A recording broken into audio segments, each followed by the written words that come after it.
I know I've started early. I know this was short notice, and I know no one's going to turn up. However, let's crack on. So, I'll just quickly check that everything is working, and then we will go. Ooh, the YouTube app's changed. I didn't realise that. I'm apparently live. I've apparently got adverts going on. That's positive, I suppose. As usual, I'll just wait till this is. Yeah, I've got a stack of stuff that I've got since the last update to show off, and then we'll carry on alphabetically. We're in the middle of P, so we're not going to get finished this video, but the next one we probably will. I'll just check that this is... Yes, the sound is working. Right, background noise today. We've got the PSX Doom soundtrack, which should prove to be atmospheric. I hope you can hear it alright. Hello, one person. Right. I'll adjust the volume as and when it needs adjusting. I'll also just turn my phone onto that. There we are. So then I won't get notifications through. Right. Before we start, I want to show off my new hoodie. As a fan of Orchestral Manoeuvres in the Dark, very happy with this. Orchestral Manoeuvres, Joan of Arc. And then it's got... Yay! Joan of Arc on the back. We've also got a dog running around, so if you hear pitter patter or if you hear jingling of bells, then that will be why. So, like I say, turn that down slightly. Stack of stuff to show off. I've got it arranged by label, and I've also got a box set which I know people have seen before, but I just can't remember if I've shown it on this series before, so I'll quickly go through that as well. We'll start with that. And it's just an excuse to show it off again, I know. Hello!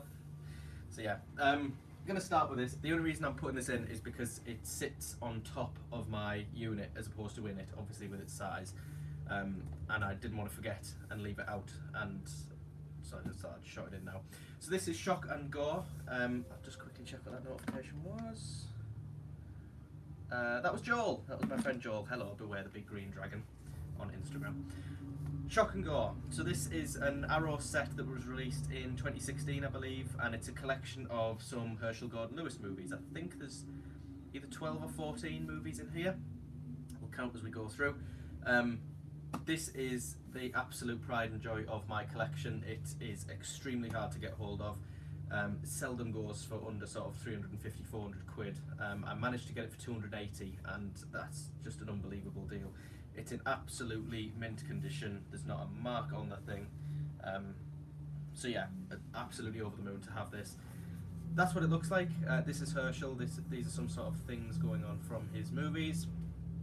And then I'll quickly show off what's inside. It's quite an extensive set if you haven't seen it. Quickly lift this off. There's stuff all over the place. It's a lovely, lovely design. So that there says sights and sounds intended only for adult eyes and ears. On the bottom we've got an eyeball popping load of excitement and action. It's really heavy, this as well. It's proper heavy duty stuff. Right. First on top we get this book here, which is This Stuff Will Kill You, written by Stephen Thrower, who also did, he's quite involved with Blu-ray releases. He sort of does commentaries and things like that all the time. He does, did he write Beyond Terror, the Lucio Fulci retrospective kind of book? But yeah, this is a fantastic, it's really hard to show off, sort of rundown of everything Herschel did in his career, even including the stuff that isn't horror related. It goes through all the nudie cutie stuff. Yeah, just a wonderful bit of source material there. Really, really insightful and interesting. This is what the set looks like inside. Try not to have anything fall out. So we'll get the obvious stuff out of the way. We've got a replica, well, a sort of replica bath bag. I believe during screenings of Blood Feast they handed out bath bags, so yeah, that's really cool. We've got a little rubber eyeball, which is an amazing Herschel Gordon Lewis touch. Try not to let anything fall out. We've got this, which is a 7-inch single of some music from Blood Feast, which is really nice. Like I said, I have a record player, and if you've been watching me a while, you'll know that I do actually have records and stuff, so that's a really cool little addition. It's not amazing music, but it's interesting, noteworthy. Then we've also got a set of postcards. I've got nowhere to put this, it's so big, I'll just have to quickly flick through these. So these are the movies that we get in this set. So we've got the Go-Go Girls, we've got Scum of the Earth, we've got Blood Feast, we've got Colour Me Blood Red, we've got Something Weird, we've got The Gruesome Twosome, She-Devils on Wheels, arguably one of his more profitable titles, that one, A Taste of Blood, 2000 Maniacs, that way around, Moonshine Mountain, Just for the Hell of It, How to Make a Doll, The Wizard of Gore, and This Stuff Will Kill Ya. That was amazing. I was totally guessing as to when we get back to the start. Yeah, so a really extensive set. You get a lot of movies. It's not every movie he ever did, but it's from the most what's the word? The period of his career where he was busiest. I'll show this off the end actually because it'll be easier once it's empty. A few of his early works got novelizations, and apparently Blood Feast was a difficult one to find. So this is a replica novelization of his film Blood Feast. There's a feature in here somewhere where John Waters briefly talks about the novelizations, but I think Moonshine Mountain got one, 2000 Maniacs got one, obviously this one did. I did read this. It's very different in tone to the movie. It's sort of more comedy than horror, even though Blood Feast isn't a particularly scary movie. This goes very, very comedy, but then you've got inside, you've got some picture pages as well, which is cool, with some promo stuff for the movie. Trying to flick through slowly so you can see.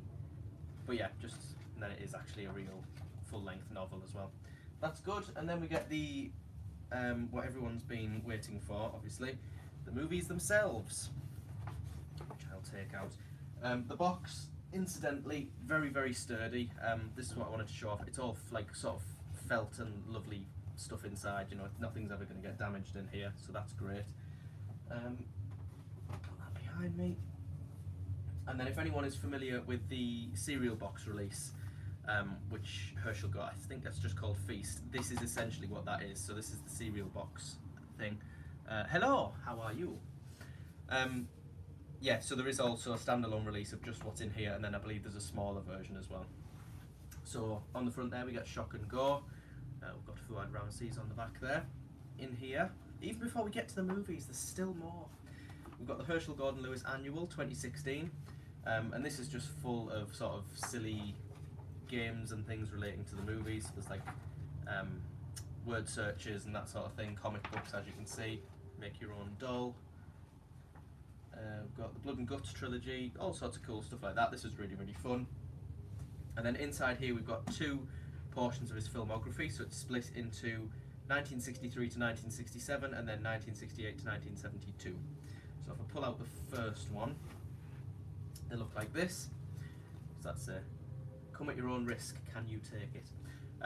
I absolutely adored going through this set, even though the films aren't exactly the greatest ever made. It's a really insightful set, and Herschel is obviously quite an important figure in horror cinema, so it's nice to see his works get a release like this. Open it up, and you'll realise there's two discs. So these are Blu-ray, these are DVD. Obviously, I went to watch the Blu-rays. So each disc has two films on. We've got Blood Feast and Scum of the Earth. We've got 2000 Maniacs and Moonshine Mountain. We've got Colour Me Blood Red and Something Weird. And then we've got The Gruesome Twosome and A Taste of Blood. That's in the first volume. The dog is running around like a maniac for some reason. And then volume 2, more grisly than ever in blood colour. And in here we've got She-Devils on Wheels and Just for the Hell of It. We've got How to Make a Doll and The Wizard of Gore. We've got The Go-Go Girls and This Stuff Will Kill Ya. That's it for the movies, but then we also get, let me get this right. So there's some versions of some of the films with a different aspect ratio. So you've got Blood Feast, Scum of the Earth, Call Me Blood Red, Taste of Blood and Wizard of Gore, all in 1:33 to 1. I don't know what that means. And then there's also a bonus disc with a feature-length documentary on Herschel Gordon Lewis. What movies are they again? So this is the Herschel Gordon Lewis box set, which Arrow put out in 2016. I think it's 12 or 14 of his movies, all in a lovely special edition box. But yeah, I mean that documentary as well. I did make my own documentary on Herschel Gordon Lewis. Go and watch that if you haven't seen it. But turn the volume down because the sound mixing on that video is fucking dreadful. This whole set was absolutely vital in putting that video together. So it's a really great collection of both his films and sort of reference material. And if you can get hold of it, which I don't want to sound like a sort of ultimate collector knobhead, but it's unlikely you're going to see this for a decent price. But if you do, God almighty, get it, because it is so worth your time. It's a lot of fun. Just padding time now while I put these back. This could take us to the end of the video potentially. Where's my rubber eyeball gone? There it is. Put that in there. Where's my 7-inch single? There it is. Get in there. Get in there. Put the book back on top.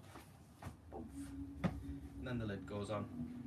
So yeah, that, I mean, 285 quid. I mean, it's a lot of money, but I'm more than happy with it. So yes, there you go. And you just got a view that nobody wanted. Right. As I say, I've got a stack of stuff behind me that I've bought since the last live stream, so I shall quickly show that off. We'll go with Severin. We'll go with Severin films first. I have a stack of Severin releases here. The first of which is a film that I already had, but I just bought the slipcover for. So this is Jess Franco's Bloody Moon. Hello, dog. What do you want? I'll tell you what, I'll lift you up then. I'll quickly lift her up and show you to the people, because the people deserve to see you. This is CJ, the dash hound. He haunts the house. Hello. Don't do that, because you've been eating biscuits and you smell. So yeah, he'll be gracing us with his presence every now and again. He's on the road to becoming an internet celebrity, so we'll give him some love. You alright, Wage? He doesn't know what's happening. You're nervous. Right, I'll put you down then. Plop. Yes, where was I? Bloody Moon. I've already shown this off, so I won't go into detail on this one, but they did issue a lovely slipcover. A lovely, sleazy, explicit slipcover with a woman's nipple being penetrated by a knife, which is also sort of encompassing of the movie. Alternative title, Colegialas Violadas. I'm assuming that's the Spanish title. College of Violence. That's a complete guess. I don't speak Spanish. But that would make sense because there is violence at a college in this film. So yeah, I'm a sucker for a slipcover. So that's now what that looks like. Then we've also got Video Nasty territory. Carrying on with the Video Nasties.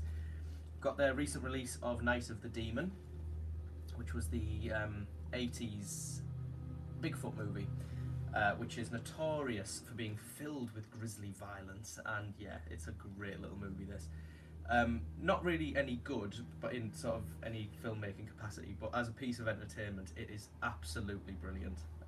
So silly. But yeah, also a few of these have been released by 88 Films as well, but I opted for Severin just because I prefer Severin. You know, I know it's a little bit more expensive living in the UK and you have to pay shipping, but the releases are just so much nicer, I think. So you get that lovely original artwork on the front. This is embossed as well, so it all feels very nice. Back there, the best and bloodiest Bigfoot movie ever made. I wouldn't argue with that. Open it up. We've got some more artwork in there. Night of the Demon. Special features, there's 2 discs in here. So we've got plenty of commentaries and interviews and things like that, but then also we have Ban the Sadist Videos Part 1 and 2, which was a 2-part documentary that was made by David Gregory? David Gregory, who is the man who runs Severin, I believe. All about the sort of VHS Video Nasties scandal of the 1980s in the UK, and it goes into more than just the films, it goes into sort of, you know, the politics behind it all and incidents surrounding it, so that's getting a bit loud. Please tell me if that gets too loud, by the way. So yeah, really great set this. Open it up. We've got the feature film is on the disc with the moon on it, and then the bonus features, or the bulk of the bonus features, are on this second disc. So yeah, really happy with that. I couldn't believe my eyes when I saw this getting such a lovely release. But Severin never disappoint. I was saying this to my friend Joel the other day. They're just, you know, every release they do is gold, in my opinion. What are you doing, dog? Yeah, so that's Night of the Demon. Staying with the Video Nasties, we've got the infamously nasty House on the Edge of the Park. As you can see, lovely and shiny. So this is, I mean, it's a horror film in the sense that it's horrific, but it's more kind of more of a drama. It's David Hess, who was in Last House on the Left, basically playing Krug again. It's not that. There he is with a razor blade. Yeah, him and Giovanni Lombardo Radice break into this sort of upper class party and basically take over, and things get bloody. Not particularly a nice film. I can kind of I mean, I don't think the video nasty scare was anything to be taken too seriously, but I can understand why people wouldn't like this movie because it's not particularly pleasant. It's good though. It's good on a technical level. This is one of my favourite posters ever. I hope you can see that properly. Sort of. The light is so awkward. There we go. The trees and the house in the distance making up the Grim Reaper. So yeah, this is a 3-disc edition, this one, because one of them is a CD soundtrack. The music in this is by Riz Ortolani, who did the soundtrack to Cannibal Holocaust, so you know what to expect. It's also directed by Ruggero Deodato, who directed Cannibal Holocaust. Disc 2 is actually Deodato Holocaust, which is sort of an extended interview with the director about the stuff he did throughout his whole career. And then you've got a stack of special features about this film on the disc with the film, which is that one there. So you've got the movie, you've got Deodato Holocaust, and you've got the CD soundtrack. And then we've got the track listing for the CD soundtrack. Enjoy your maths homework, if that's possible, which has some lovely alternative artwork on that side. And then we've got the obligatory Severance sticker, which I always like, so we'll shot that in there as well.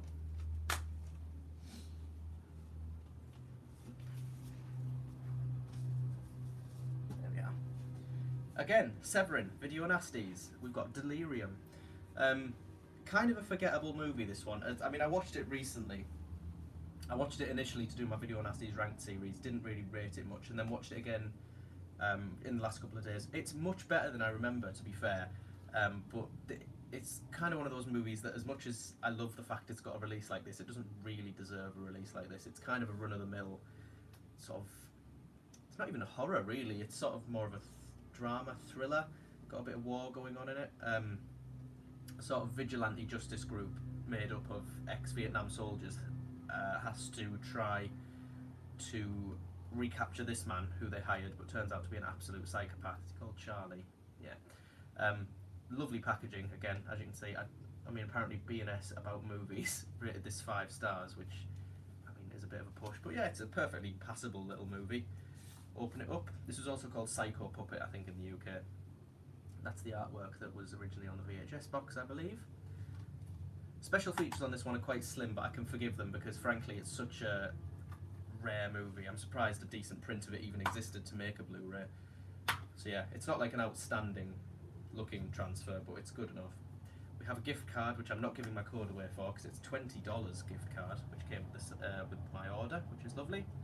Pretty basic set, that one, but like I say, it's such an obscure movie, we'd be lucky to get anything more than that. Slip. And then, oh no, this is, oh, I thought I had the Severin release of this, but I forgot it's the Arrow version, so we'll start off with the Arrow stuff then. We'll move on to the Arrow stuff rather. Yes, this is the one. So, initially I ordered the Severin release of this, but then Arrow announced their 3-disc edition, so I kind of swapped them out. So this is Arrow Video's release of Don't Go in the House, another Video Nasty. Quite sort of mean-spirited, this one. It's about a guy who had quite a sort of... He was abused as a child by his mother. She used to hold his hands over the oven hob, you know, to burn him. And then he has an obsession with fire. So yeah, not a very nice movie, but it's, again, perfectly well made. It's enjoyable. On the back there, you have been warned. I quite like this because it's based on the VHS design. I can't remember the company that put it out, but their logo is very similar to this. If you look, it hasn't got the big A on the side like an Arrow release normally would. It's got that one there. Yes, so this is a 3-disc slipcover edition, so we take off the slipcover. We are presented with the original poster art, which is very reminiscent of House by the Cemetery, I think. Although I think that came out after this, so maybe that took inspiration from this poster. It's a great looking poster, to be fair. Open it up. We've got inside the obligatory Arrow Video card. We've got a poster. I mean, it's only a small fold-out poster, but it's nice nonetheless. Don't go in the house. Don't go in the house. Double-sided. We've got a short booklet with information about the film and production notes and all that sort of thing, which is always nice to have. And then inside we have, this is probably the release that's most heavy with the different versions of the films in it. There's about 6 versions of this movie in this set. There's the theatrical cut on this disc. There's more than that as well, I'll read on the back actually. Theatrical cut. On there we've got the extended cut and then the video nasty cut. So, or the video nasty disc rather, which is the thing that's different to the Severin one. This allows you to watch it on an original sort of VHS transfer, so it has that grainy video nasty sort of 80s vibe about it, which I really like.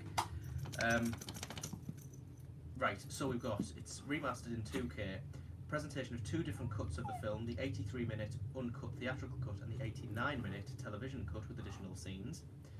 Then we've also got the extended cut, which is 92 minutes, which has additional scenes from the TV cut and the theatrical one put in together. We've also got the widescreen exposed matte presentation of the film. We've got cinema mode, which has opening cinema things with like adverts and things on. And then we've got the VHS transfer. So yeah, that is, isn't it, 6 different versions of the movie. That is good stuff. Yeah, that's proper value, isn't it? I'll be honest, I just watched the plain old theatrical version because I'm boring like that, but I will delve into the others at some point.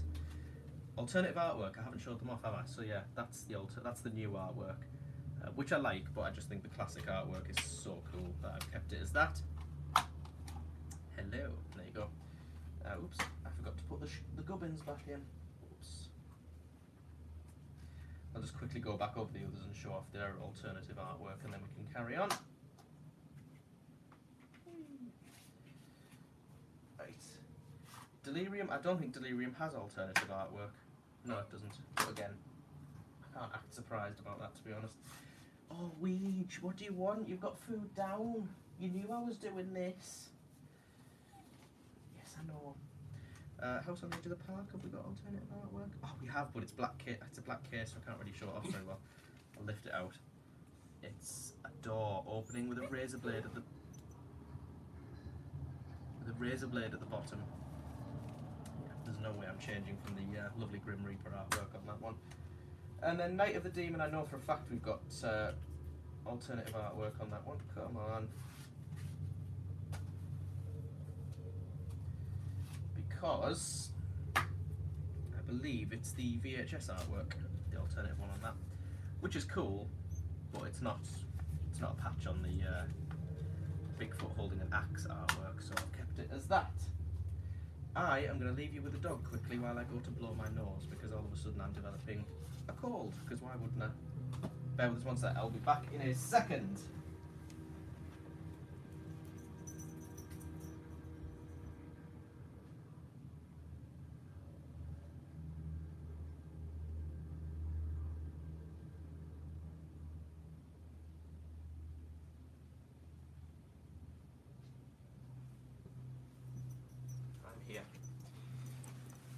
Typical that I felt fine all day. Then the second I start to live stream. Right, continuing with Arrow Video,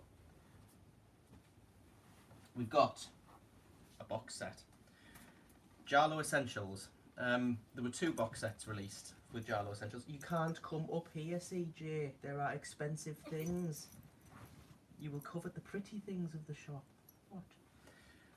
Yeah, there was 2 Jarlow box sets announced.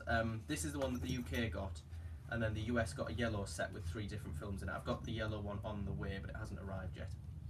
So the 3 films that we get in this set are The Fifth Chord, The Possessed, and The Pajama Girl Case.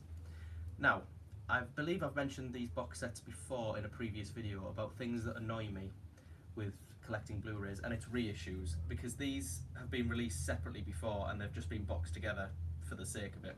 And I hate the fact that I've bought it, to be honest, because I had all of these films before.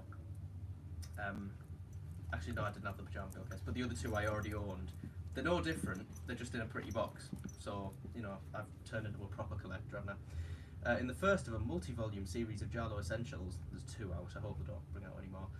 These films feature a raft of talent in front of and behind the camera, with each film restored from the original camera negative and presented with a range of contextualising interviews and featurettes. ain't that the case? That I do like.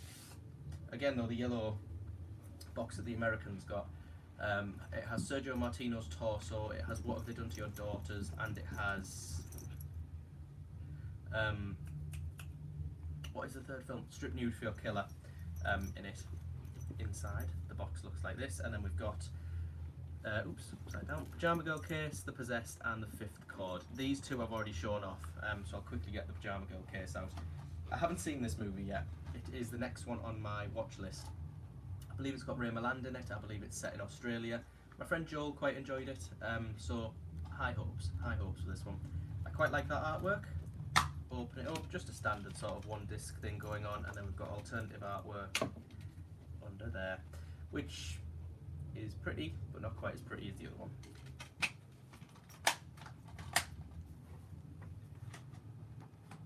So yeah, it's this box set kind of encompasses things I don't like about reissues. However, I am now at the point where I will just buy something if it's pretty, so, and that is pretty. Yeah, really looking forward to getting the yellow set though, because the films are much sleazier. I don't really consider any of these essential Jarly, maybe The Fifth Chord. But yeah, the yellow set, that's where it's at. And now we've got 2 Christmas presents. That shows how long it's been since I've done one of these. This is from my dad. This is Death Screams with a lovely, again, similar looking cut out slipcover. I knew nothing about this movie, absolutely nothing at all. I didn't even know it existed until Arrow put it out.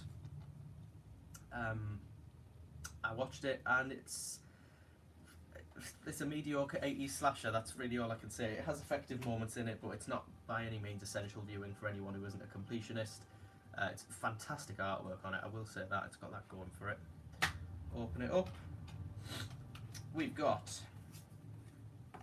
another information booklet, which is nice, and the obligatory card. And then the alternative artwork I do quite like, but it doesn't work very well with the slipcover, so I've just left it as is. I believe that's the original poster. I mean, it's appropriate artwork for a film with screams in the title. There we go. And then it goes. Oops. There we go. Death Screams. And then the last Arrow title I've got to show off in this batch is Edge of the Axe. Now I think this has a slipcover edition as well, which I will endeavour to get. But yeah, this is made by, what's his name? Someone Larraz. Jose Ramon Larraz, who did, I think he did Deadly Manor. I think it says on the back actually as well, did Vampires and Symptoms. Symptoms is the one with Donald Pleasance's daughter in it, isn't it? Yeah. Again, kind of, I'd say this is probably a little bit better than Death Screams, but it is at the end of the day just an 80s slasher movie. I love this artwork. I really, really like that artwork. And again, this is just a sort of single disc edition with some, I think that's the original artwork on the inside there, but the green and blue doesn't look as cool as the reds, so I've kept it as the new artwork. Edge of the Axe. We'll go to Vinegar Syndrome now, because these are tasty. Speaking of Jarly, yes, Forgotten Jarly Volume 4. I don't know how many of these sets they're planning on releasing, but I will buy them all because I'm a sucker for them. Yeah, this is the 4th in a series of box sets highlighting some of the forgotten movies in the genre of the Giallo. These are kind of more later entries than the previous box sets. The previous box sets are focused mainly on kind of early 70s, but 2 of the films from this set are from sort of mid to late 80s, and I believe the last one is from about 78. So yeah, these are a little bit later, so slightly different vibes going on. Got, as usual, gorgeous artwork all the way around. Sort of compendium of sleaze. Open it up, we've got eyeballs. I absolutely adore these sets. And then the 3 films contained within are, I've only seen 2 of these, so I can't comment on the last one. Arabella Black Angel, which is an incredibly sexy, sleazy little murder mystery thing. Really quite exploitative. I was watching it the other night and I was like, right, Lots of boobies, but not much plotties. Yeah, there's a plot. It's a decent little movie, but it's not particularly memorable. So that's Arabella Black Angel. Then we've got the one that I'm going to watch tonight, I think, actually. The Sister of Ursula. I haven't seen this yet. It's the lowest rated of the 3 on IMDb, so we'll see how that goes. But that's The Sister of Ursula. And then there's the one I watched today, which is The Killer Is Still Among Us, which is a really unique little movie. In fact, I'd say, along with Autopsy, this is probably my favourite film contained within the Forgotten Jarley sets. Really strange. Like, I've never ever known a film, or a Jarlo at least, end the way this film ends. It's kind of known as one of the more nasty, mean-spirited Jarley, and I can see that. The killings in it, up until the last sort of 15 minutes, the killings are quite mean but not gory, but then you get the last couple of murders and they're really quite nasty. But yeah, I mean, it works very, very well. I think I've just put them in the wrong way around. I'm sure. Yeah. Yes, I have. But yeah, I really enjoyed it. As I say, it's underrated little movie, because until this was released, I hadn't heard of it. So, if you're at all interested, I highly recommend. That is Forgotten Jarley, Volume 4. Next on the Vinegar Syndrome list we have, this was part of my Black Friday order, I believe, Don't Answer the Phone. A generic 80s well, it's not, no, it's not generic. I take that back, it's an incredibly mean-spirited, sleazy slasher movie. And it's got, who's the killer in it, what's his name? Nicholas Worth. His performance in this movie is incredible. It's, yeah, really something else. Love this slipcover, all that's embossed. Don't answer the phone. We've got sort of a montage of images on the back. Open it up, we've got the original poster art on the inside. We've got the DVD and the Blu-ray. I forgot this came with a DVD as well, but yeah, this is a 2-disc edition. It's got the alternative artwork on the inside there. Don't answer the phone. And then we also have, we are pleased to announce the completion of principal photography, The Hollywood Strangler, which I believe was the working title for this movie. Yeah, lovely sort of information booklet, which Vinegar Syndrome, in my experience, don't do that often. I mean, I might be totally wrong there, I might just be buying the wrong releases, but yeah, it's nice to see them put some paraphernalia in with it. So yeah, that is Don't Answer the Phone. Then the second of 3 of my order of Black Friday things was Graduation Day. Now, I did own this on the 88 Film Slasher Classics collection, but again, Vinegar Syndrome just always knock it out of the park when it comes to how the film looks, and yeah, this looks really nice. Slipcover again, Graduation Day, lovely shiny artwork. On the back again, another montage of images from the movie. And then the original artwork. This is one of Linnea Quigley's first performances, I believe, in a horror movie, and yeah, it's pretty good. It's alright. It's it doesn't blow me away, but it's a perfectly passable slasher movie. There's a lot worse out there.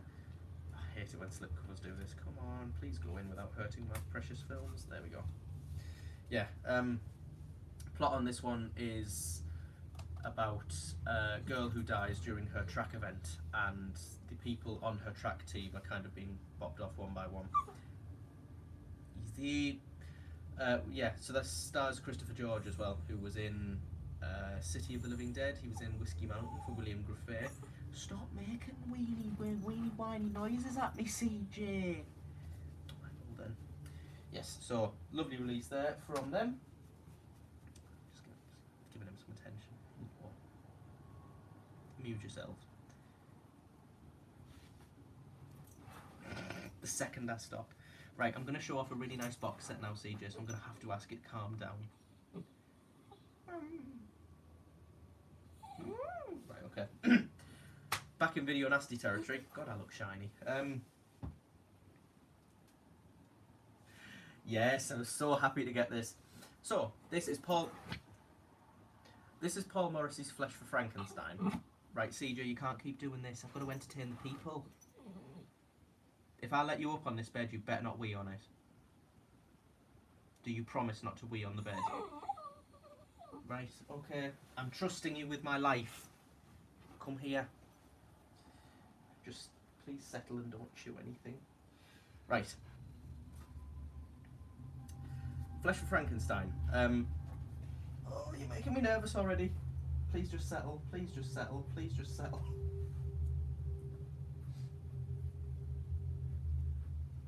No, I don't trust you. I've decided I do not trust you. He's already sniffing around the Blu-rays. I will get to this movie. Right. Flesh for Frankenstein. Produced by Andy Warhol, this, along with Blood for Dracula, which I've also shown off that Severin released. CJ, stop it. Yeah, kind of off-the-wall retelling of Frankenstein, starring Joe D'Alessandro. It's got Udo Kier in it. And it's kind of, there's comedy elements in it, but it's a really strange mix of gore and horror and sort of drama and comedy.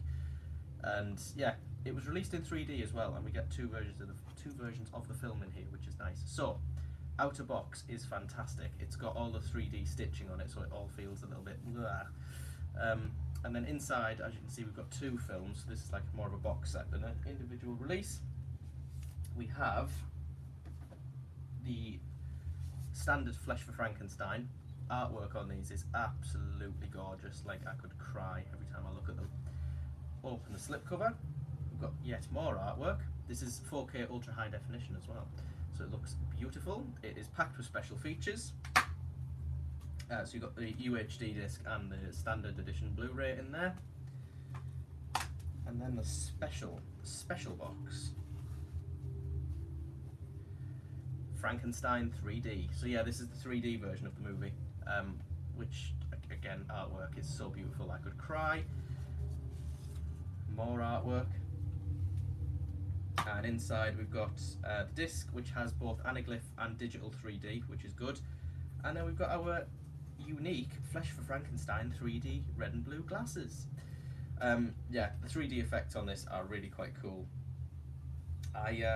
It works quite well in 3D. Some movies don't, some movies do. But I'd come home after a particularly heavy night of drinking, and I didn't feel very well. So I thought, what do I need right now, other than a McDonald's breakfast? I need to watch this. So I decided, while hungover, to watch an extremely gory movie in 3D. Turns out I made a bad call. But yeah, it's a great little movie if you haven't seen it. Pick up this set if you haven't already, because it's beautiful. But yeah, really worth your time, because like I say, it's packed with stuff, and the set itself is gorgeous.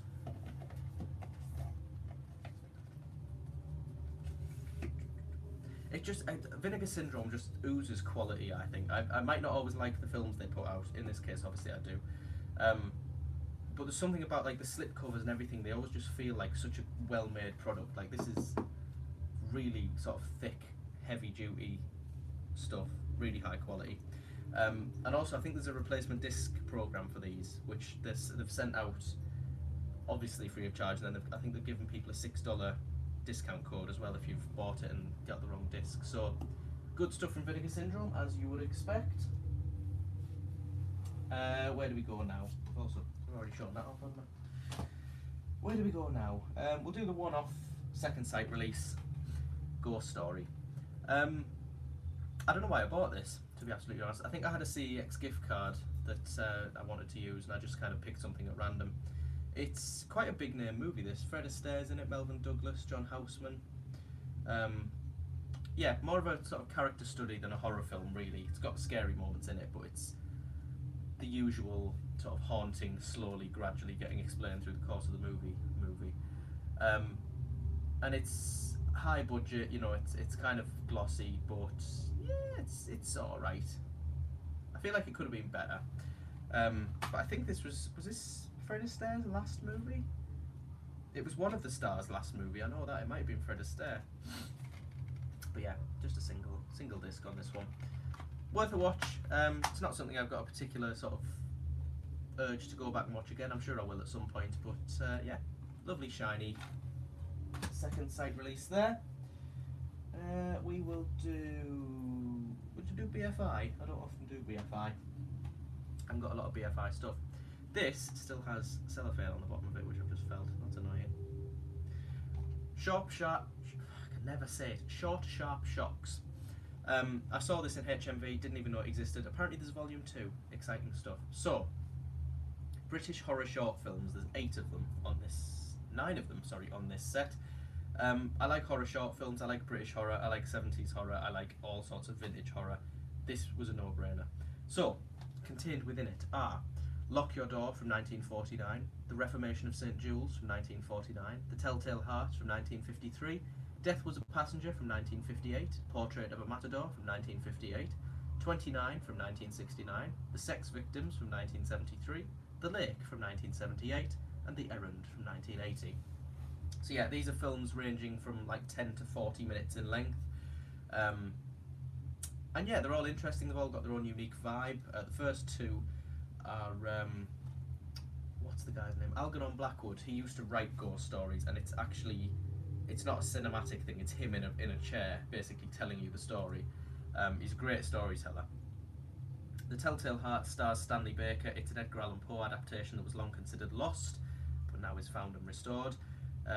Other highlights on here, I mean, The Errand and The Lake were two of my favourites. The Errand was written and produced by David McGillivray, who wrote a lot of stuff for Pete Walker and Norman J. Warren. The Lake was by Lindsay Vickers, who did a film with Edward Woodward called The Appointment, which has just been announced from BFI, I think, on Blu-ray. The only one I didn't really like was The Sex Victims. I thought it was just dull. But other than that, really, really interesting stuff. Not all, like, mind-blowingly good, but interesting nonetheless. Split over 2 discs, and then you've also got quite a hefty booklet with information about the releases on it, which is nice. So yeah, Volume 2 I can't wait to get. There's a film in Volume 2 called The Dumb Waiter from the 70s, which I feel like I've seen before, but I'd have to watch it again to find out. And then the other BFI release, Blind By completely, Sleepwalker. Do you know what? This is one of those films that completely baffles me, because I've watched it and I really don't know if I like it or not. It's again, it's British. It's about 2 couples who go out for a meal, and then sort of the one couple spends the night with the other couple, and it's, I don't really know. It felt like it was trying to put a point across, but I don't really know what the point was. It had a decent atmosphere, but I just kind of, it finished. I thought, you know, and it's 50. Where's the length? 50 minutes. So again, it's only a short film, really. It's only 50 minutes long. That shocked me, that, when I picked it up, because I thought it was a feature-length film, and then I looked, I thought, eh? But yeah, it's got a cool bunch of special features on there, because it's a pretty obscure movie. It's from 1984. Yeah, I mean, it's fine, but I don't really know if I can recommend it. It's a little bit strange. Yeah, Sleepwalker. I really like that artwork, though. Well, it's like a, you know, cut from the film, but I really like that poster, should I say. Nice stuff. I'm going to blow my nose again, and I'm going to give the dog a treat, just to keep him occupied. Bear with me.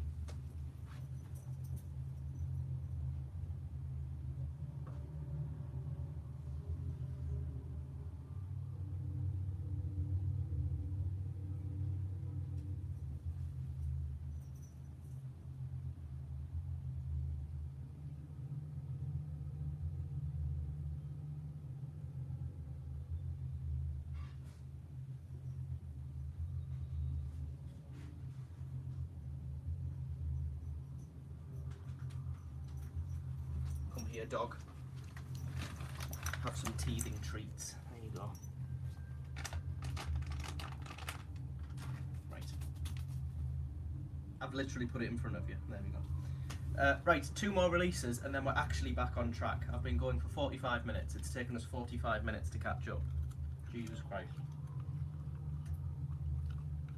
Oh, I thought I saw a spider. Right. I'll just quickly check to see I haven't missed any comments, because things have been quiet. Oh God. I feel like I've missed comments, and I apologise if I have. Oh no, there was some spam. There was some spam comments. But other than that, no, all's been quiet. That's cool. Turn this back up. Bring on the music. There we go. Let me know if that music's too loud. I'm assuming it's not, because no one said anything. 2 releases from 88 films. The first of which is Bloody Birthday. I think I got this printed on a card for my dad for his birthday once. Really cool image. It's a film that I've been aware of for a long time, but just never got the opportunity to see until recently. And it's about 3 kids who were born during a solar eclipse, and they aren't quite right, I think is the best way to put it. Yeah, Murderous Kids. It has some good moments in it. It was more enjoyable than I think it had any right to be. I think I kind of went into it thinking it was just going to be silly, and it is silly, but you know, it's like I said, it's got some strong moments in it. The acting's pretty good from the kids, which is a shock. Yeah, it's pretty standard release, to be honest. The alternative artwork on it is absolute dog shit. IMO, just a woman with candles in her tits, which doesn't happen during the film. Although, I mean, it would have spiced things up a little bit. Yeah, perfectly passable sort of 80s slasher movie. Bloody birthday.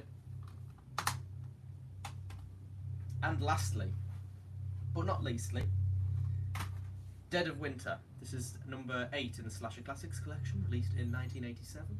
It stars Roddy McDowall and a woman whose name I have forgotten. CJ, please be quiet. What's her name? Mary Steenburgen, that's her name. Yeah, this... CJ, stop it. Yeah, what's the story in this? I'm sure she gets an audition or something for it's been ages since I've seen this. She gets an audition for a film but has to go out to a house in order to do the audition, but it's Roddy McDowall lives there and he holds a hostage or something. I can't quite remember the details. CJ, I will shut you out of the room. Bear with us 1 second.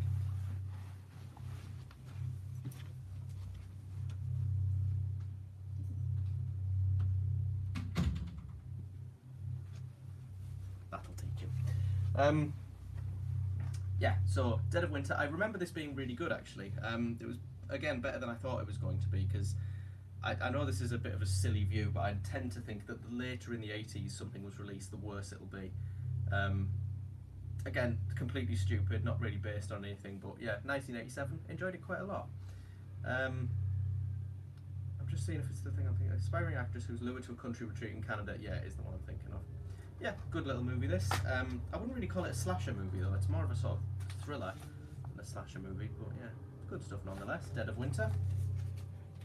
And that is us caught up after only 47 minutes and 35 seconds of trying. Hang on, that's not gone in properly. There.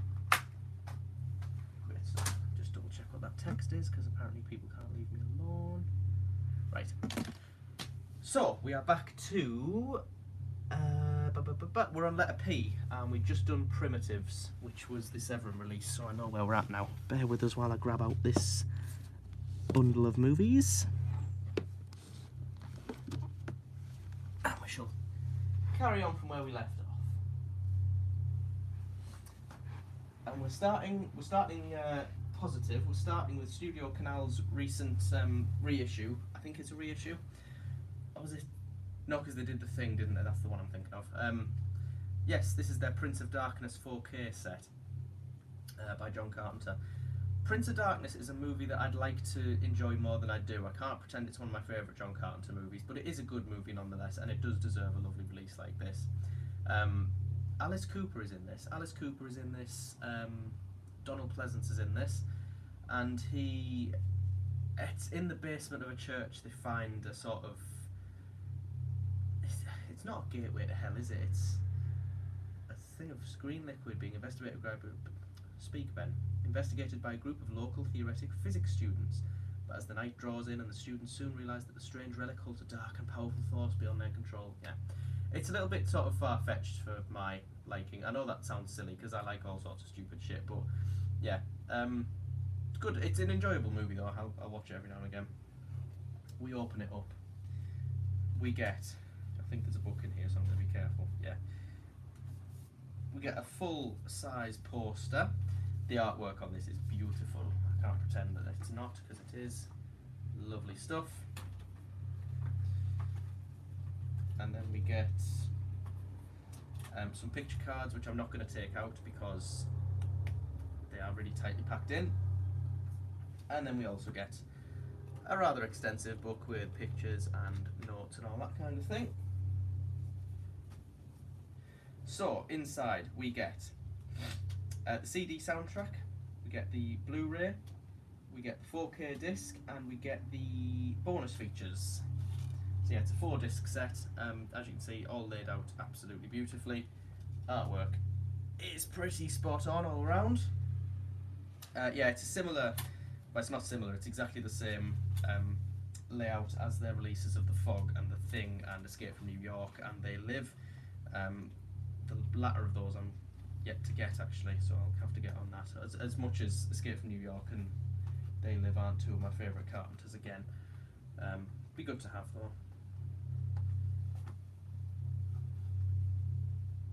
Oh, why are you doing this to me now? Why are you doing this to me now? Oh, right, okay. Yeah, that's the only thing with these is the package so strangely. It's hard to figure out how to get them back in the box. There we go. That's a little bit better. So yeah, Prince of Darkness, Studio Canal. Any of these sets I'd recommend because they are put together so well, so lovely. Next up we've got 101 Films, Prom Night. I picked this up from HMV. I think it was on special offer along with, I was going to say the name of another one, but I think we'll be looking at it very shortly indeed. Prom Night, yeah, so this is Jamie Lee Curtis and Leslie Nielsen, I think. Yes. Yes, this is one of the more famous 80s slasher movies. It's not one of the more eventful, I have to be honest. It's kind of got the whole very little happens and then it all kicks off at the end vibe, from what I remember. Very character driven rather than violence. It's very, very well made. It's very enjoyable. The end you can't possibly see coming though, that's the only problem. It kind of acts as a murder mystery all the way through and then the ending is pretty much impossible to guess. Nevertheless, it's a great little set. It's got plenty of special features. It's got a couple of documentaries on here and audio commentaries. Inside, I feel like everything I've shown off so far has had a book with it. Lovely artwork there. Get the lovely, all the usual stuff. And then inside, I was going to say we get some alternative artwork, but we don't. We just get like a snapshot from the film. So yeah, good stuff. Like I say, Nielsen, you obviously think more for, well, at least I do, more for comedy, so it's interesting to see him in a film like this.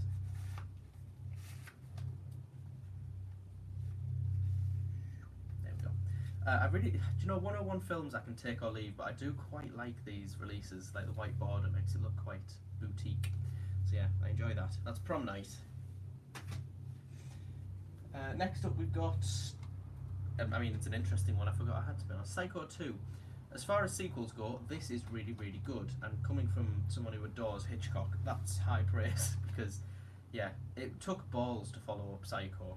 I know it's a cult classic now, but even, when was this released? 1983, even then it obviously was a huge film, so, you know, to go to do a sequel on that is really quite bold, and it really works as well, mainly because of Anthony Perkins. I know that he... Alright, it's directed by Richard Franklin. I'm thinking of the third one. I think Perkins directed himself. He might have done the fourth one was Mick Garris, I think, wasn't it? But yeah, he's exceptional in this. It's a great follow-up. Do you know, I've seen Psycho 2, but I don't think I've seen this particular release by Arrow, so I can't actually comment on what it looks like or anything, but as you'd expect, it's packed with special features. We've got inside The Ghoul, plus another book of lovely stuffs, and then the alternative artwork is actually really good on this one. Psycho 2. I might change that over actually. I don't know. But yeah, if you haven't seen Psycho 2, don't be put off by the fact it's a sequel to Psycho. Is it necessary? No. Is it good? Yes.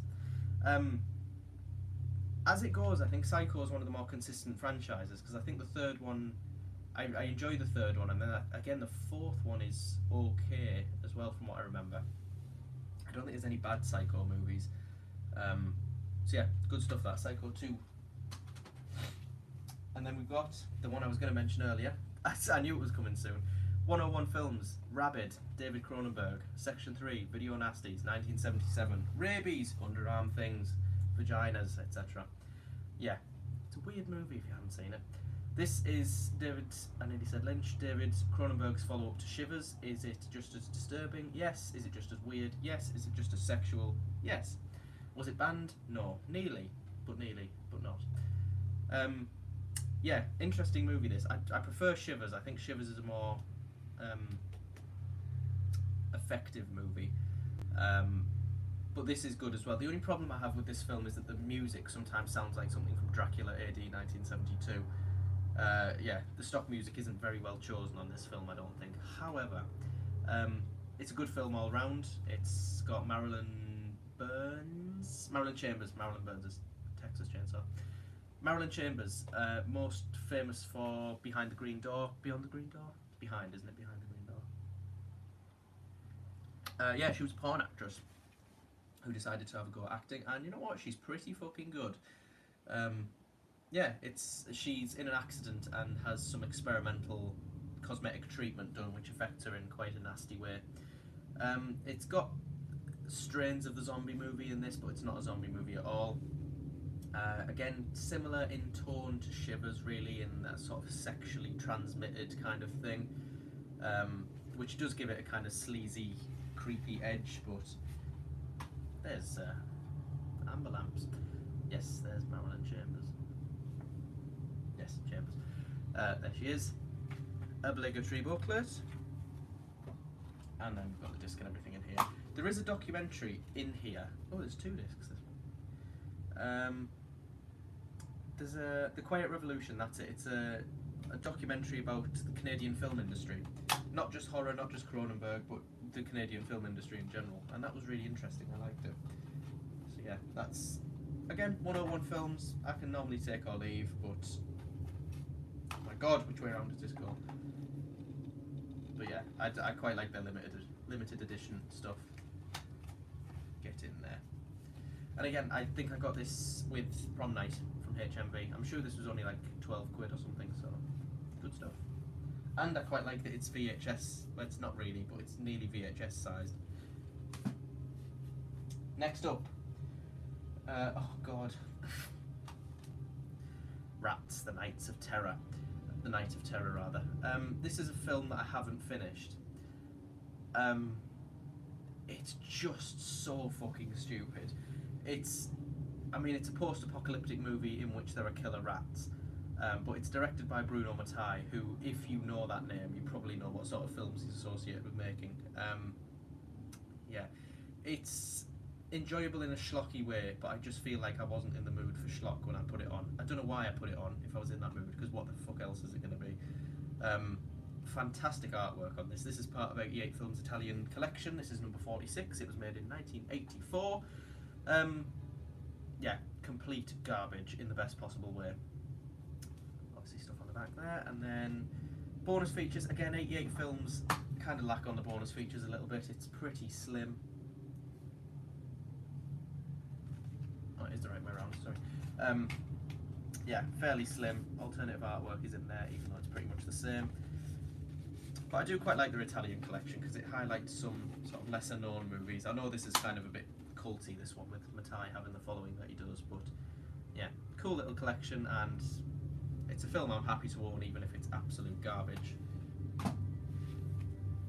Next up, I think I know what this is from the back. Yes, Rawhead Rex, the film that Clive Barker wrote and then got made and he had absolutely nothing to do with after that. Yeah, it's a shame really, because Clive Barker is a very intelligent man and a very intelligent writer, and I'm sure that the story that this is based on was far better than this film. It's a fun monster movie, but nothing more than that. I feel like it could have been much better had Barker had more input. This is from Arrow Video. Just a card on this one. We've got Dead Center, and then the original artwork inside. The monster in this I actually find quite, or at least I did when I first saw the film, found quite scary. But yeah, it's silly, really. Based on Irish folklore, I believe. It's kind of, I know it's set in Ireland. Or is it Wales? Shit! Hang on.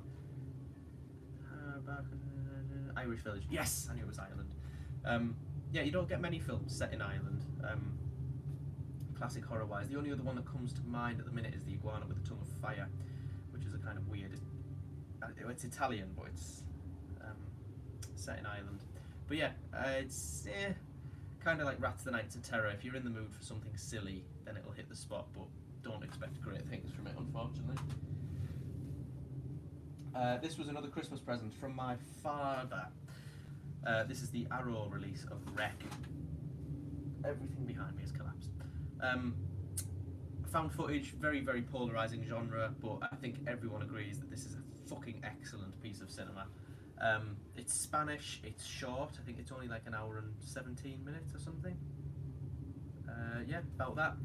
And it is about a TV crew who do a show where they stay with a fire crew overnight.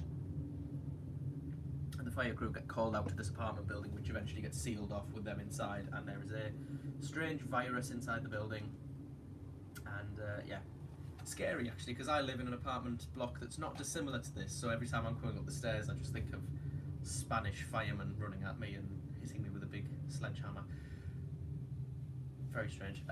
Yeah, great release though. I know there's a box set of this. I think Scream Factory did the Wreck collection, but I couldn't turn down how pretty this slipcover is. And then we get the underwhelming poster, which is, I mean, it's good. It gives away very little, but yeah, a lot of negative space. Special features. There's a couple of different versions of the film on this, in different frame rates, and then you've got. It's a modern film, so kind of. There seems to be more information available on it, so you've got plenty of special features and things. Lovely booklet as well. And if you haven't seen Wreck, I'd recommend it. I genuinely didn't mean to say that, but my brain paused after I said Wreck. Yeah, good film. As is Wreck 2. Yeah, I don't know a lot of people who really like the sequel, but I actually do quite like the sequel. It goes in a slightly different direction, while also maintaining the sort of manic intensity. This is, I don't know who it's just a generic release, this from no one in particular. Yeah, this is the thing, when you don't buy boutique with Blu-ray, you get shit like this, and it's upsetting. But yeah, it's good film, can't really say much more than that, because the release doesn't give me much to talk about. Wreck 2. I know there's a Wreck 3, I found it to be dog shit. I know there's a Wreck 4, I haven't seen it. And then we've got The Resident, which is Hammer Films. It was a return to horror for Hammer, wasn't it? Did this come first, or did The Woman in Black come first? I genuinely can't remember, but there's a great cast in this. You've got Hilary Swank, Jeffrey Dean Morgan and Christopher Lee. Christopher Lee, obviously, Hammer legend. It's a reasonably good film. It's about Hilary Swank moves into an apartment that seems too good to be true. It's owned by Jeffrey Dean Morgan and Christopher Lee lives next door. I can't remember exactly what the plot is, but I remember sort of thinking it was reasonably good. It doesn't feel like a Hammer movie at all, but it is indeed released by Hammer. It was made by Hammer at least, and yeah, it's absolutely fine. Again, shit release, but what can you do? The Resident. Oh god, the pile behind me is getting annoying. Right, next batch. Have a drink. I'm not going to stay on for too much longer, I don't think, because my voice is starting to hurt. Where are we? I want you. I might try and finish the bottom row of this set of shelves. That seems like a good idea. And then we've only got the ones out in the hallway to do, and that's not many at all. So we've got maybe there's another live stream's worth after this. Seems like a good idea. Right. The next batch. I've just realised that I've completely ruined my alphabetical order, so I'm going to have to go through them all again and put them back on the shelves. So, next up we've got 88 films again. Return to Horror High. George Clooney is in this film for about 15 seconds. He's like top of billing, but yeah, he's in it for about 15 seconds. Interesting premise, kind of more comedy than horror. Didn't really remember it that much, to be honest. I can't comment on the plot at all. I just remember it being quite meta, because it's a film about them shooting a horror film, if it's the film I'm thinking of, which I'm pretty sure it is. Yeah, it's set on a campus where I don't know if there's been killings and they're sort of retelling them on film, or there's killings during the making of this movie. Yeah, a meta thing, but it's kind of forgettable, to be honest. This is number 25 in the slasher collection, released in 1987. Yeah, only really noteworthy for having George Clooney in it, and like I say, even that's a pretty brief encounter.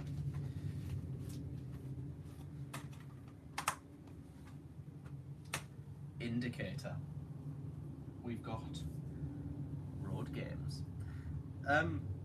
This is a movie I didn't know existed until it was announced by Indicator, and frankly I am inclined to buy anything they put out because the movies they release are fantastic, both horror and not. It's not all horror, it's kind of more road movie, sort of drama than it is horror.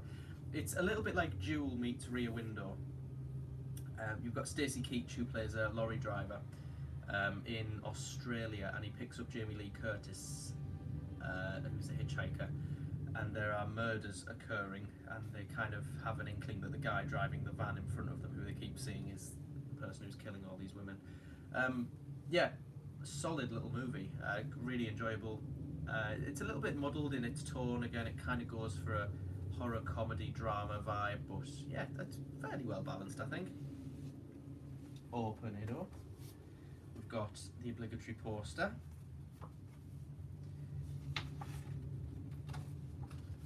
Wow. That's I believe that's new artwork, and then we've got an original poster on the back. Well, that's a fucking dreadful poster. Absolutely no information on the film whatsoever.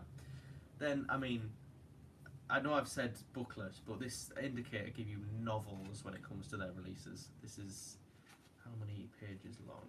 76 pages? 76 pages. It's just, where do they get all this information from? And it's so glossy and it's so lovely. You just, every time you get something from Indicator, it feels like it's been made by someone who loves you. Richard Franklin, again, Psycho 2, same man directed it. I knew, because he's an Australian guy, so I was kind of shocked that he did Psycho 2, but yeah, good stuff. And then, I mean, that's the list of bonus features, which I'm not even going to go into, because I'll be here all day. Great stuff. I always forget how these go in, like that, I think. Here. Yeah, fantastic release of a movie that, until recently, I didn't know existed. This is edition number 3,826 as well of 5,000. The limited edition things as well, when they're first released from Indicator, are so reasonably priced. I feel like this was about 19 quid, if that. And honestly, it's, for the amount you get, it's robbery. I feel like a criminal whenever I buy stuff from their website, and it's just, they're such an underrated company. I'm gonna start crying. Ugh. Salem's Lot. This was in a box set with It and The Shining. So yeah, and I just threw the box away, I don't know why, but yeah, Salem's Lot, made for TV, Tobe Hooper. It's got, what's his name, who plays Barlow? James Mason's in it, and Reggie Nalder plays the vampire, and he plays the scariest vampire in the history of vampires. The look is kind of inspired by Max Schreck in Nosferatu, but yeah, made for TV adaptation, as a lot of Stephen King things are. It's a long one, it's about 3 hours. I genuinely thought there was no disc in it there. No, the disc is just coloured the same as the case. I wish this had a better release, I really do. Yeah, it's kind of a shit release for a great film, but yeah, this is getting remade, isn't it, into a proper feature film, because it's never been made for the big screen. I know this seems like it is, but it was made for TV. It's kind of like It. Yeah, in 2 parts. Good film though, if you haven't seen it. It doesn't feel like a Tobe Hooper movie at all, because obviously you think of Tobe Hooper, you think of Eaten Alive, you think of Texas Chainsaw, and they're very gritty movies, and then he goes and makes this in 1979, and it's so well made and polished, and it almost doesn't feel like one of his movies, but it is one of his better movies. Salem's Lot. Satan's Blade. Arguably the worst film that Arrow have ever released. Fucking dreadful. It's, yeah, I can't remember anything about the plot, I just remember it being so cheap. Oh, why does it look like it's got veins? I don't like it. yeah, this is a fucking awful movie. And again, like, it's got a 2-disc edition. Why does a film like this need 2 discs? And a booklet, you know. I can't remember the significance of any of this. Yeah, I know it's out in a cabin in the snow. That's about as much as I can remember, to be honest. Yeah. When I say it's awful, that's not me criticising, that's just me sort of, you know, I'm the sucker who buys it, so I must like it for something. But, yeah. If ever you get people talking about the worst films that Arrow have released, this comes up a lot, and Doom Asylum comes up a lot, and Southland Tales comes up a lot. There's that. Less of Satan's Blade, we want Satan's Blood. This is another movie I can remember absolutely nothing about. I think this is Spanish. This is a Vinegar Syndrome release. Do you know, it's coming back a little bit. It's a couple go and spend time out at a house with some other people, and they turn out to be sort of cult members. A little bit Rosemary's Baby-esque, if I'm remembering right.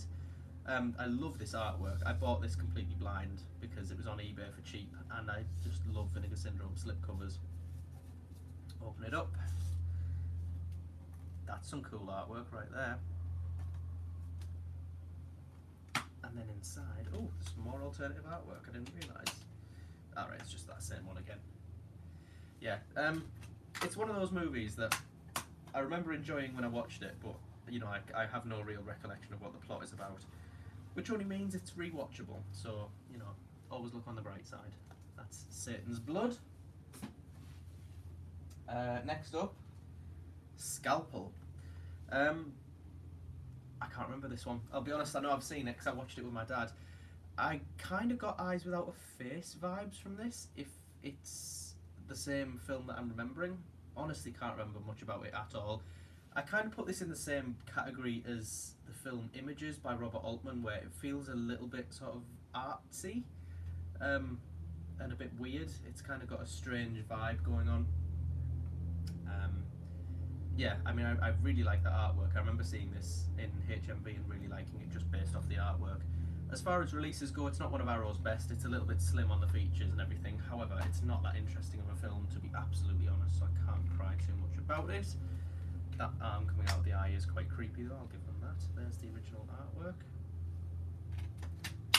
And then, I'm not going to take it out. There's a book there. Do you know, actually I am going to take it out because that artwork's cool. The Slayer. That reminds me of Tourist Trap.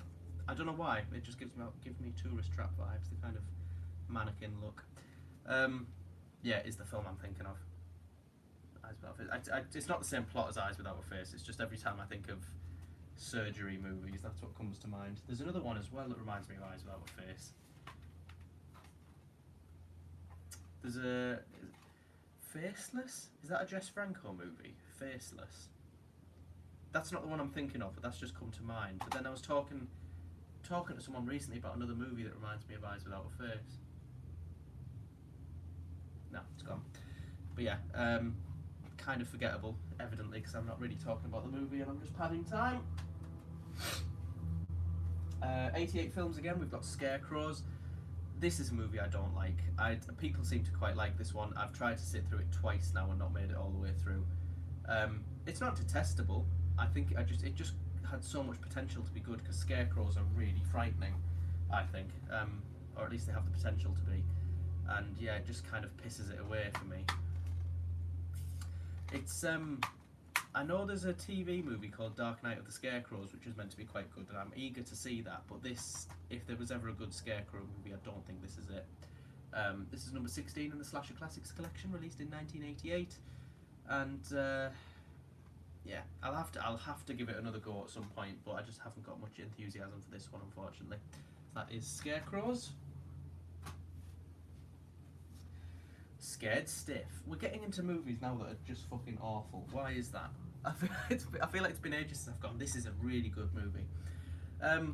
Yeah, again, forgettable, unfortunately. Late 80s kind of monster movie. I can't remember, it's got a sort of slavery subplot going on. Is it where there's a house built on where a sort of slave owner used to be, and the kind of spirit of the slave owner comes back as this horrible monster-looking thing.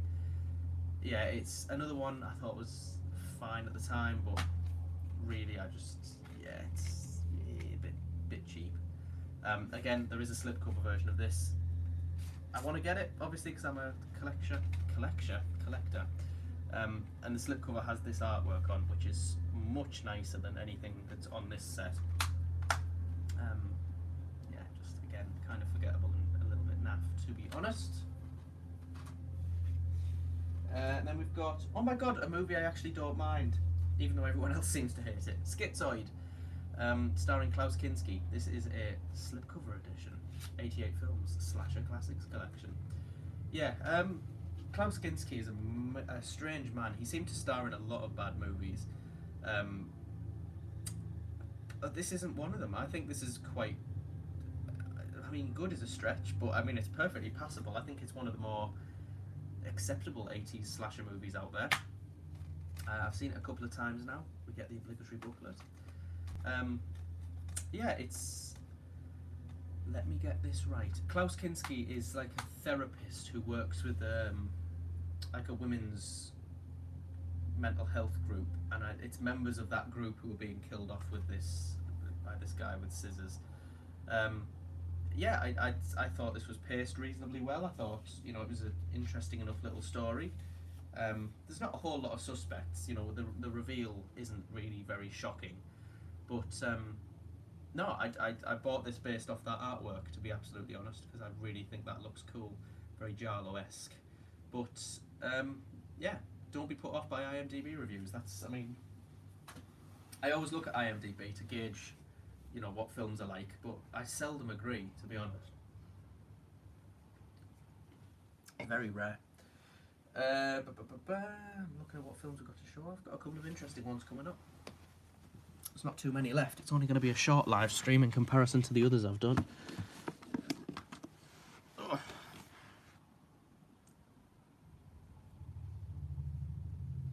am still here. I'm just organising this set out because a few things have fallen out of it. There we are.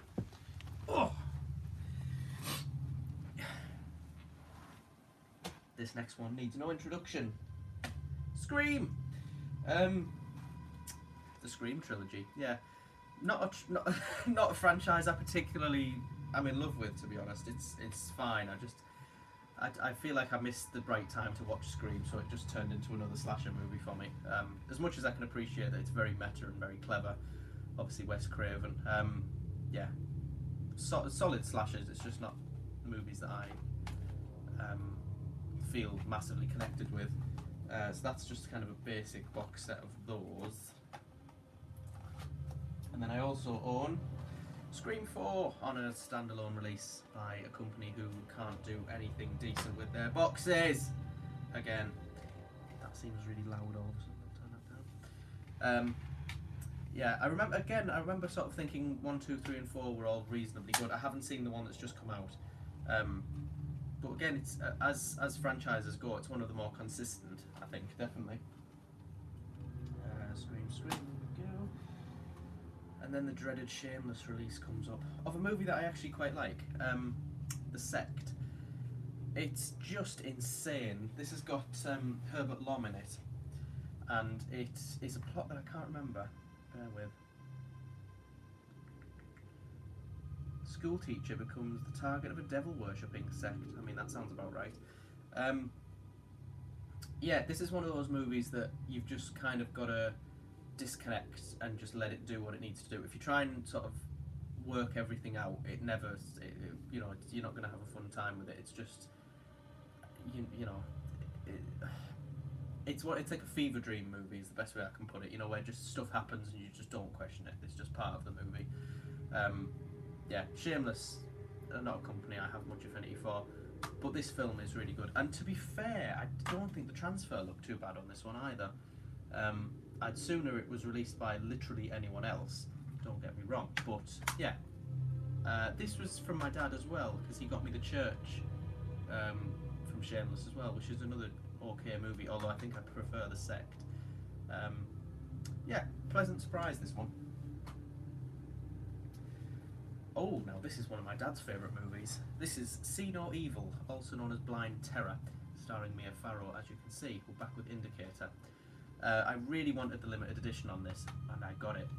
So this is about a blind girl who's being stalked, basically, and Mia Farrow does an exceptional job at acting in this film, because I've always thought to act blind is very difficult, because you've got, if you go to look around a room, your eyes automatically focus on stuff, whereas obviously if you're blind, that's not going to happen. So you've got to sort of look into the middle distance and, you know, look far off, and she does a great job, I think, in this movie. Very tense, very tense. There's a couple of really creepy moments in it, and I'm really glad I got this because it's a great release. As usual, we've got the novel from Indicator, and then there's the 2 discs as well. Is one of these a DVD and one of them's Blu-ray? Yeah, got a DVD and a Blu-ray. And I remember this looking absolutely great on the transfer, so yeah. Really cool movie that no one seems to talk about. I think it's more commonly known as See No Evil. I think Blind Terror was maybe the American title, or the other way around. The Blind Terror was UK and this was American, but yeah, my dad's got it on DVD as Blind Terror, so, and he refuses to believe it's called See No Evil, but there it is, See No Evil. Good little movie, that. Hey, another one I like. Okay, The Sender. As artwork goes, it's beautiful. And it's kind of another telekinesis horror movie from what I remember. It is apparently one of, is it Quentin Tarantino's favourites? Oh, there you go. Hailed by none other than Quentin Tarantino as his favourite movie of 1982. I'm trying to think what else came out in 1982. Yeah, I mean, if Quentin Tarantino likes it, you know it's going to be strange. And yeah, this is pretty strange. This guy is the sender, from what I remember, and does he? I'm sure he turns up. I might be getting this completely wrong, but he turns up with like no identification or anything, and he just gets taken in, and he has these kind of telekinetic, psychic abilities. Kind of like If Patrick Could Walk. It's that sort of movie. Yeah, I remember it being reasonably enjoyable. Not particularly memorable, but you know, at the time it passed 90 minutes and I didn't get bored, so that's the goal. We've got some terrible original artwork there. What possessed them to do that, but yeah, more than made up for by the new artwork, because that is beautiful. That's Arrow Video. Now, this next film, never ever gets talked about, but it is in my top 5 Giallo movies of all time. Umberto Lenzi's 7 Bloodstained Orchids. I just think, I mean, Deep Red is my favourite Giallo of all time. You know, so I can't pretend it's got everything perfect, but it's Umberto Lenzi's best Giallo by a long way, I think. It's got a perfect balance of horror, of drama, of kind of sleaze. It's a little bit sleazy where it needs to be, but it keeps on track. It's got, you know, a good balance of focus on action and focus on procedural. And it's like there's a lot of familiar faces in this as well. This is the slipcover edition. I like these 88 film slipcovers, the kind of matte ones. The only problem is they get scratched really easily, and if you're ever trying to get it in and out of a shelf, it kind of clings on to the things that are either side of it, so you end up pulling 3 movies out. But that's a very, very minor nitpick. Yeah, I adore this movie. I think it's wonderful. Again, but look at that, we're on the up, getting to movies I enjoy.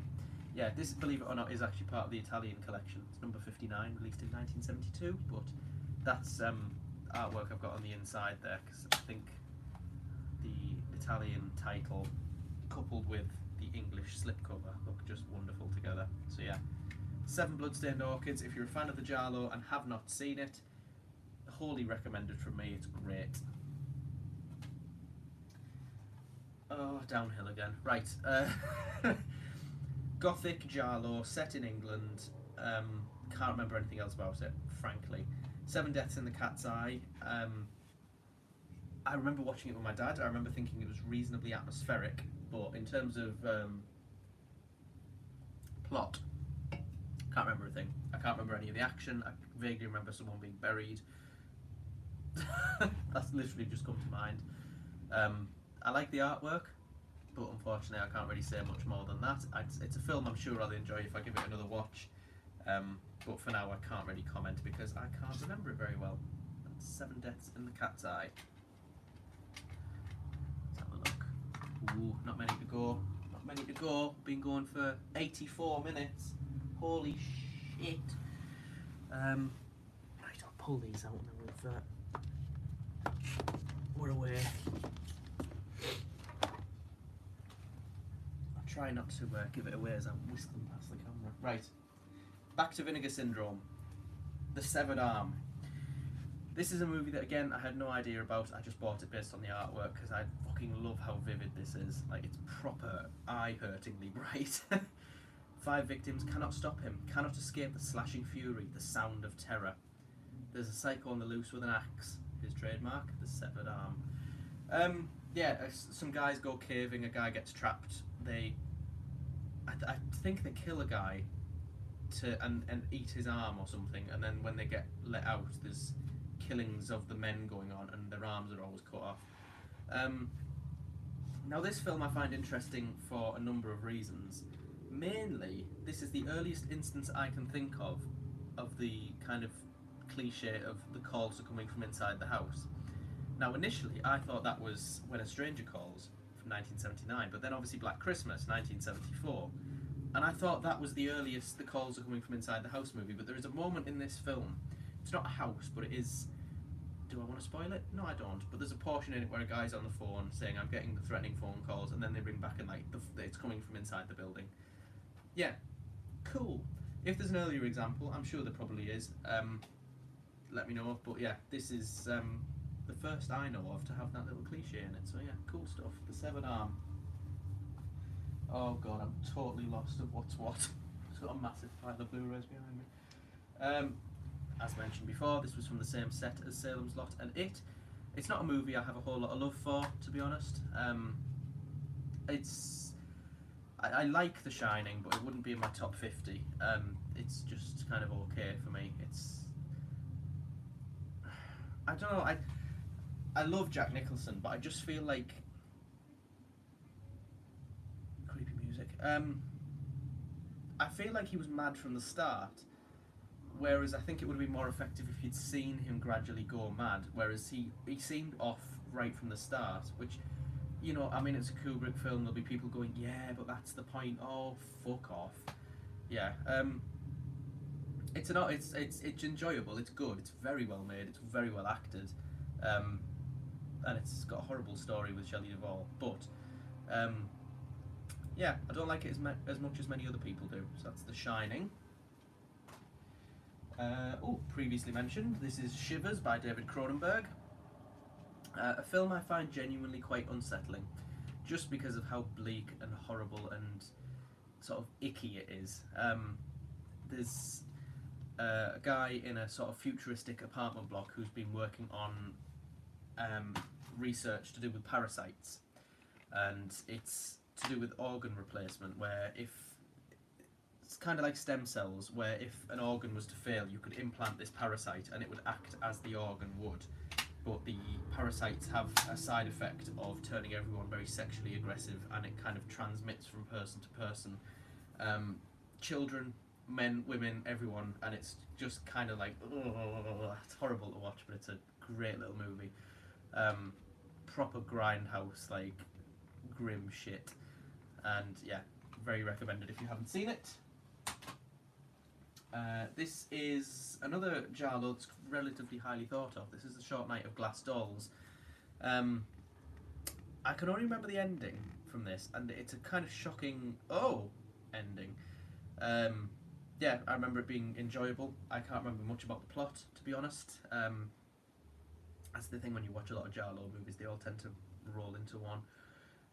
But yeah, I certainly remember the ending, and I can totally see why this is one of the more well thought of gialli out there, because it's a very interesting and unique one. It's not just the standard black gloves and razor blades kind of giallo. 88 films again. This is number 21 in the Italian collection, released in 1971. There is the disc, and there is the alternative artwork, which is the same as the normal artwork with an Italian title.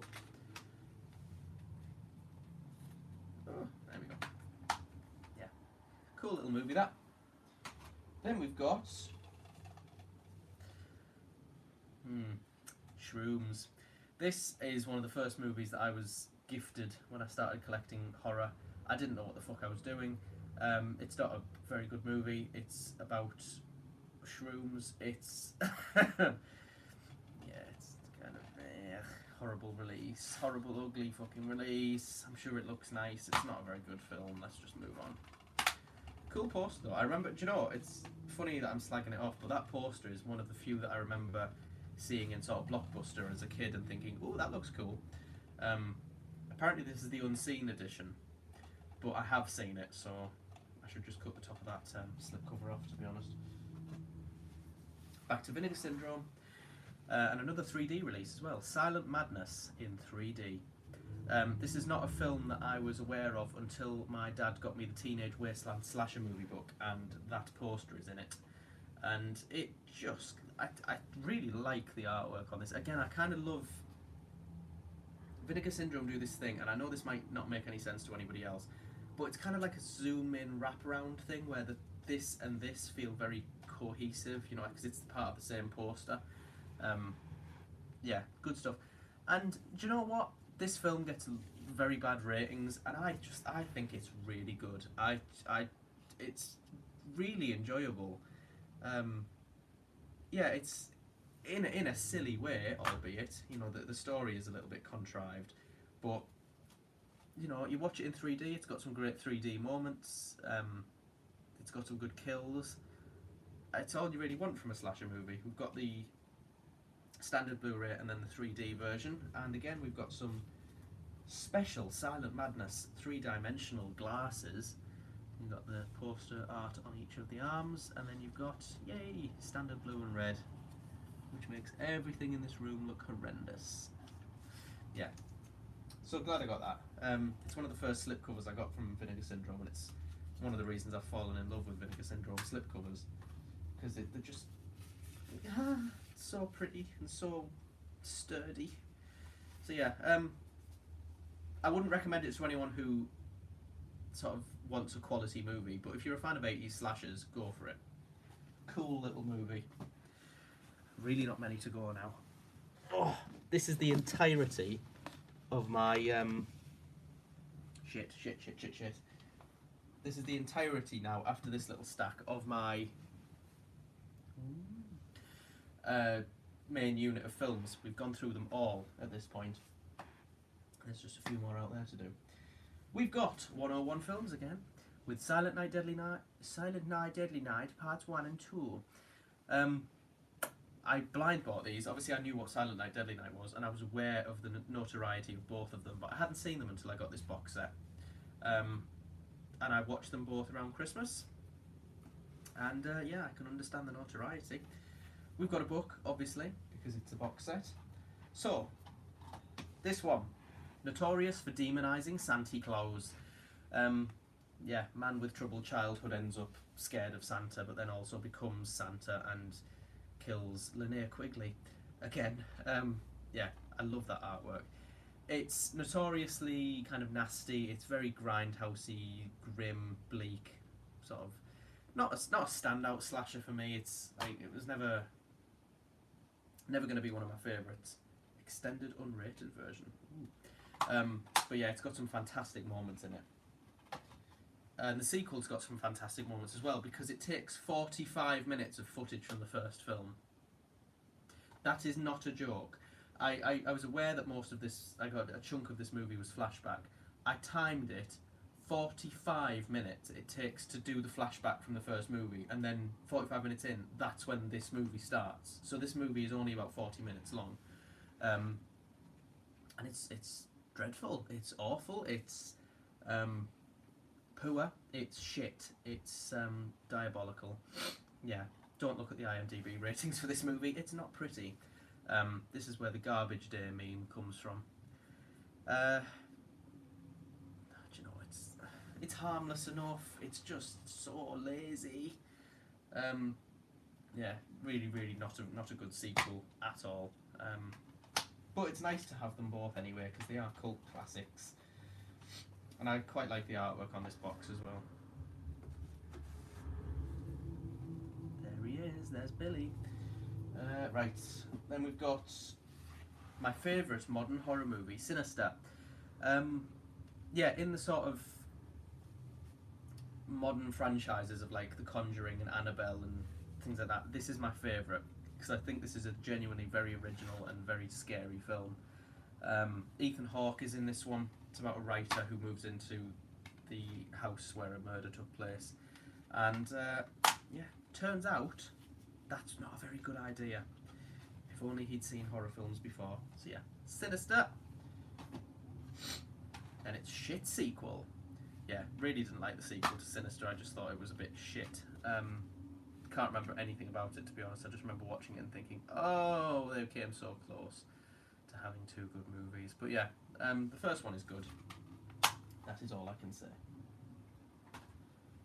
Back to Arrow Video, we've got the Brian De Palma movie Sisters, starring Margo Kidder.